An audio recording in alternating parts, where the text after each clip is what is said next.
ભગવાન કૃષ્ણના જણાવ્યા મુજબ જીવન કેવી રીતે જીવવું, ગીતાના આ ઉપદેશો તમને મુશ્કેલ સમયને દૂર કરવામાં મદદ કરશે. સુખ અને દુઃખ જીવનનો એક ભાગ છે. જો તમે જીવન જીવવાનું અને મુશ્કેલીઓને દૂર કરવાનું શીખવા માંગતા હો તો તમારે ગીતાના આ ઉપદેશોનું પાલન કરવું જોઈએ. જીવન દિવસ અને રાત જેવું છે. ક્યારેક ખુશીનો ઉદય થાય છે અને ક્યારેક નિરાશાની કાળી રાત. વ્યક્તિ માટે સંયમ જાળવવો ઘણીવાર મુશ્કેલ હોય છે. આવી સ્થિતિમાં આપણે ભગવાન કૃષ્ણના જણાવ્યા મુજબ જીવન જીવવાનો પ્રયાસ કરવો જોઈએ. ગીતાના ઉપદેશોનું પાલન કરવાથી તમને સૌથી મુશ્કેલ સમયને પણ દૂર કરવાની હિંમત મળશે. 1.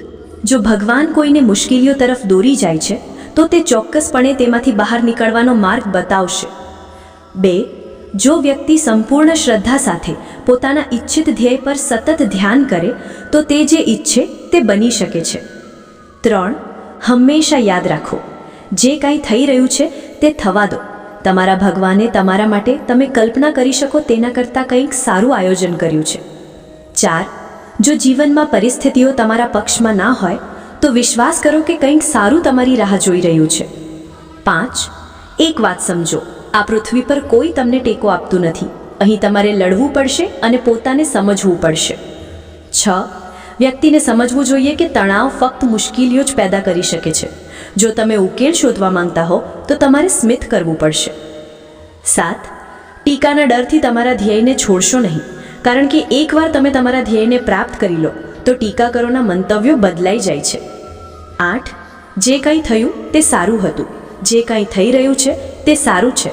જે કંઈ થશે તે સારું થશે. ભવિષ્યની ચિંતા ન કરો, વર્તમાનમાં જીવો. 9.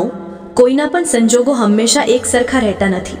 સંજોગો હંમેશા બદલાતા રહે છે, તેથી વ્યક્તિએ હિંમત ન હારવી જોઈએ. 10. કોઈ વ્યક્તિને પોતાનાથી સારી રીતે જાણી શકતું નથી, તેથી જે વ્યક્તિ પોતાની શક્તિઓ અને નબળાઈઓને ઓળખે છે તે પોતાનું વ્યક્તિત્વનું નિર્માણ કરીને દરેક પ્રયત્નમાં સફળતા પ્રાપ્ત કરી શકે છે. મિત્રો, જો તમે પણ ભગવાન કૃષ્ણને માનો છો તો કોમેન્ટમાં જય શ્રી કૃષ્ણ ચોક્કસ લખો અને વિડીયોને લાઇક કરીને ચેનલને સબસ્ક્રાઇબ કરો અને વિડીયોને તમારા મિત્રો સાથે શેર કરો. ધન્યવાદ. રાધે રાધે મિત્રો.